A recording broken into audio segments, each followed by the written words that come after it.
Chorizo toasten. 2 stykker fuldkornsbrød. 2 stykker dejlige emmentaler.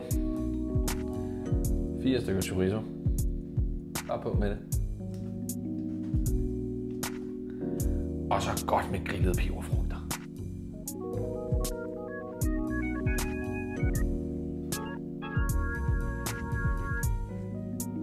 Sådan.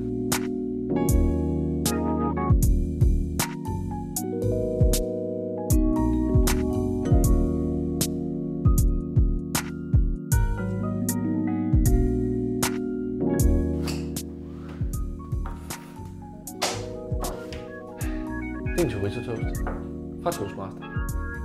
Og så er der jo også limonade. Ups.